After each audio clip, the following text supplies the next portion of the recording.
ലഹരിക്കായി മദ്യത്തിന് പിറകെ പോകുന്നവർ അപ്പോൾ ഓർക്കേണ്ട മുഖമാണ് അലോഷ്യസിന്റേത്. മദ്യം സ്വന്തം മുഖവും ജീവിതവും നശിപ്പിച്ചു കളഞ്ഞ അലോഷ്യസിനെ. ഈ കാണുന്ന ഭീകരരൂപമായിരുന്നില്ല അലോഷ്യസിന്. ഇങ്ങനെ ഇരുട്ടുമുറിയിലെ ഒറ്റപ്പെട്ട ജീവിതവുമായിരുന്നില്ല. എല്ലാം മദ്യം തകർത്തെറിഞ്ഞതാണ്. 8 വർഷം മുൻപ് ഒരു സുഹൃത്തിന്റെ മദ്യസൽക്കാരം കഴിഞ്ഞ് വഴിയരികിൽ ബോധരഹിതനായി കിടന്ന അലോഷ്യസിന്റെ മുഖത്തെ മാംസങ്ങൾ തെരുവ് നായ്ക്കൾ കടിച്ചെടുക്കുകയായിരുന്നു. കണ്ടാൽ മുഖം തിരിച്ചു പോകുന്ന രൂപമുള്ള അലോഷ്യസിനെ ഇപ്പോൾ നാട്ടുകാർക്ക് വേണ്ടാതായി. മദ്യപിക്കാൻ ക്ഷണിച്ച സുഹൃത്തിനും വേണ്ട. എന്തിന് സ്വന്തം ഭാര്യ പോലും ഉപേക്ഷിച്ചു പോയി. ഇതെല്ലാം കറ്റിയിൽ തന്നെ ഇപ്പം ചിന്തിക്കുന്നതൊന്നും കണ്ടായിരുന്നു ചിന്തിക്കുന്നു. എല്ലാം നശിച്ച് അങ്ങനെ ഇങ്ങനെയായി. എല്ലാം ചെയ്യുന്നു. ഭാര്യയില്ല, മക്കളുമില്ല, എല്ലാം നശിച്ച് ആരും തിരിഞ്ഞു നോക്കാത്ത അവസ്ഥയായി.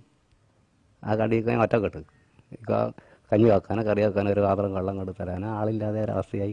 എല്ലാം മദ്യത്തിൽ പറ്റിയത് തന്നെ. കുറച്ചുകടി അങ്ങനെ കോക്കില്ല. കുറച്ചുകടി പോകാന്ന് പറഞ്ഞാൽ എന്നായിട്ടൊരു കൂട്ടുകൂടാൻ വേണ്ടിയിട്ട് ഒന്നിനും സഹകരിക്കാൻ ഒരു മരിച്ച വീട്ടിൽ പോകാൻ കഴിയില്ല, കല്യാണത്തിന് പോകാൻ കഴിയില്ല, ജനങ്ങളായിട്ട് സംസാരിക്കാൻ കഴിയില്ല. ചില ആൾക്കാർക്ക് തന്നെ കാണുകളി ഓർക്കാം.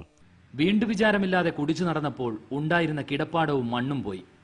ഇപ്പോൾ സ്വന്തം രൂപം പോലും ഇല്ലാതായി. സർക്കാർ നൽകിയ ഒറ്റമുറി വീട്ടിൽ തനിച്ചാണ് താമസം. ഒക്കെ കുറച്ചൊക്കെ ആയതുകൊണ്ട് എല്ലാവരും കണ്ട് അങ്ങനെ ഒരു പരിചയപ്പെട്ടതുകൊണ്ട് ആൾക്കാർ, എന്നാലും ആൾക്കാർക്ക് എന്നെ കാണുന്ന ഒരു വിഷമം തന്നെയാണ്. ഇതൊക്കെ ഉണ്ടാക്കിയതാരാ? ഉണ്ടാക്കിയത് സ്വയം ഉണ്ടാക്കിയത് തന്നെയാണ്. കുടീനെ കറ്റിനെ ഉണ്ടായത് എല്ലാം കുടിച്ച് നശിപ്പിച്ച് എല്ലാം കഞ്ഞുകൊണ്ട് എല്ലാം കൊയ്യി എല്ലാം കുടി തന്നെ കറ്റിയതാണ്. പ്ലാസ്റ്റിക്കിന്റെ ഈ മുഖാവരണം മാറ്റിയാൽ ഇതിനേക്കാൾ ഭീകരമാണ് അലോഷ്യസിന്റെ രൂപം. ഇനി ആർക്കും ഇങ്ങനെ തോന്നാതിരിക്കാൻ ഒരിക്കൽ മാത്രം അലോഷ്യസിന്റെ യഥാർത്ഥ മുഖം ഞങ്ങൾ കാണിക്കുകയാണ്. കണ്ണൂരിൽ നിന്നും cameraman JS സാജനൊപ്പം NK Shiju, Asianet news.